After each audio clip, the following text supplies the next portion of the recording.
ఐబొమ్మ అనేది చాలా తప్పు. సో చట్టం తన పని తను చేసుకోబోతుంది. ఈ ఐబొమ్మ అనేది జస్ట్ ఒక వెబ్సైట్ లాంటిది. అదే చెప్తున్నా కదా, మీరు అభిమానం పేరుతో బానిసత్వం చేసేంత కాలం ఇలానే ఉంటుంది. అన్న చెప్పండి, ఐబొమ్మ గురించి ఏం చెప్తారు? ఆయన రవి అని ఆయనను అరెస్ట్ చేయడం ఏ విధంగా చూస్తారో ఏం చెప్తారు అన్న? ఒకటి చూడన్న, ఐబొమ్మ అనేది ఫస్ట్ థింగ్ ఒకటి, అది ఒక ఇల్లీగల్. ఐబొమ్మ అంటేనే ఇల్లీగల్. వాస్తవం చెప్పాలంటే పైరసీని మనం ఎంకరేజ్ చేయకూడదు. ఎంతోమంది కష్టపడి సినిమా తీస్తారన్న, ప్రొడ్యూసర్లు, డైరెక్టర్లు, కో ఆర్టిస్టులు, మేకప్ మ్యాన్లు, స్టంట్ మ్యాన్లు, ఫైటర్లు, వీళ్ళందరూ కలిసి తీస్తేనే సినిమా అవుతుంది.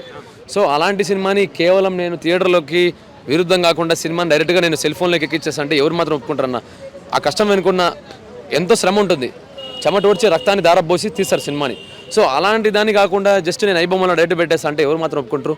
అంటే జనాలు చూస్తుంటారు. ఎందుకంటే జనాలు ఏంటంటే అవకాశవాదులు, అందుబాటులో ఉంటే తీసేసుకుంటారు సినిమా నేను చూస్తానని చెప్పేసి. సో దీనివల్ల హీరోలకి వాళ్ళకి లాస్. సో అందుకోసం ఆయన ఐబొమ్మ అని చెప్పేసి ఒకటి పెట్టాడు. సో ఇప్పుడు పూర్తిగా ఆయన పట్టుబట్టిపోయాడు. అది తప్పు థింగ్ కాబట్టి పట్టుబట్టిపోయాడు. చట్టానికి విరుద్ధం కాబట్టి దొరికాడు. సో చట్టం తన పని తను చేసుకోబోతుంది.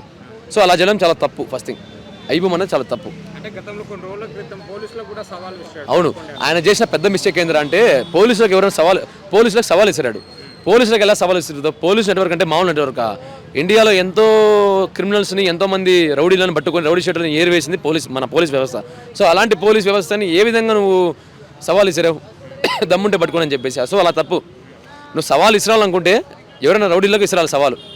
మీరు తప్పు చేయండి, చూస్తాం, ఇప్పుడు పట్టుకుంటాం మిమ్మల్ని అని చెప్పేసి. సో మనం చేసే తప్పు పని అన్నప్పుడు ఒకరికి సవాల్ విసరకూడదు. వ్యవస్థలో ఉన్న వాళ్ళకి తప్పది. సో ఆ తప్పుని వాళ్ళ ఈగోకి సాటిస్ఫై అవ్వలేదు. పోలీసులు ఈగోకి వెళ్ళారు. సో నీ కథలో అని చెప్పేసి వీళ్ళు ఇంకా ఛాన్స్ తీసుకున్నారు. ఏం చెప్తారు మరి? రిలీజ్ అయిన మూవీలు అతి తక్కువ రోజుల్లోనే అందులో ఆ వెబ్సైట్లో వచ్చేవి, మరి ఇక మీదట రావు. ఎందుకు రావాలి చెప్పండి? ఇప్పుడు ఒకటి చెప్తాడండి, కొంత జనాలు ఏమంటారంటే సినిమా థియేటర్కి వెళ్ళి చూసే ఓపిక లేక మేము ఇలా చూసుకున్నామని చెప్పేసి కొందరు అంటారు. సినిమా థియేటర్కి వెళ్ళి మేము డబ్బులు పెట్టలేకపోతున్నాం, అందుకే మాకు ఐబొమ్మ అని చెప్పేసి అంటారు. ఈ ఐబొమ్మ ఉందని చెప్పేసి అంటారు. ఈ ఐబొమ్మ అనేది జస్ట్ ఒక వెబ్సైట్ లాంటిది. బోర్ కొట్టప్పుడు సినిమాలు చూసుకుంటారు. సో అంతవరకే అన్నమాట. థియేటర్కి దీనికి పోటీ పడితే మాత్రం అది మీ మూర్ఖత్వం అవుతుంది. సో థియేటర్ ఒకటి చెప్తాడన్నా, ఇప్పుడు టికెట్ రేట్ అనేది మీరు ఒకటి చెప్తానండి. సినిమాకి మీరు డైలీ ఏమైనా వెళ్తారా? డైలీ వెళ్ళరు. వారానికి ఒకసారి వెళ్తారు. వారం కూడా కాదు, నీకు ఇష్టమైన హీరో ఉంటేనే వెళ్తావు. ఇప్పుడు అది కూడా పోవడం మానేసాను చాలామంది. అన్న ఇప్పుడు సినిమాల గురించి, సినిమా థియేటర్ దగ్గరికి వెళ్ళి మైకులు పెట్టాలంటే దానికి కారణం ఒక్క నిమిషం చెప్తాడన్నా, ఒక్క నిమిషం నేను చెప్పేది అండి. సినిమాకి వెళ్ళేది ఇప్పుడు వారానికి కూడా వెళ్ళట్లా, చాలా మంది నెలకోసారి వెళ్తున్నారు. సో మీరు డైలీ ఉండే నిత్యావసర సరుకుల మీద ఏమైనా రేట్లు పెరిగితే అప్పుడు అనుకోవచ్చు రేట్లు పెరిగి అని చెప్పేసి. మీరు సినిమా థియేటర్కి అయితే ఎప్పుడో ఒకసారి, మీరు జర్నీలు చేసేది ఎప్పుడో ఒకసారి. సో వాటి మీద రేట్లు పెరిగిపోయాయని చెప్పేసి అనుకోవడం కూడా, అంటే సినిమా థియేటర్ మీద రేటు పెరిగిపోయని చెప్పేసి తప్పు. సెకండ్ థింగ్, కొంతమంది ఇప్పుడు సినిమా టికెట్ రేటు పెరిగి కూడా ఓన్లీ వారం వరకే పెరుగుతున్నాయి. వారం 5 రోజులు అంతమించి ఎక్కువ ఉండట్లేదు. For example OG movie first day 141 crores collect చేసింది ఓజీ. సెకండ్ డేకి వచ్చేసి 19 crores కలెక్ట్ చేసింది. బ్రేక్ ఈవెన్ చూసుకోండి ఒకసారి. 19 crores కలెక్ట్ చేసింది. సో దాని అర్థం ఓన్లీ ఫస్ట్ డేనే అంత టికెట్ పెట్టుకొని ఉంటారు.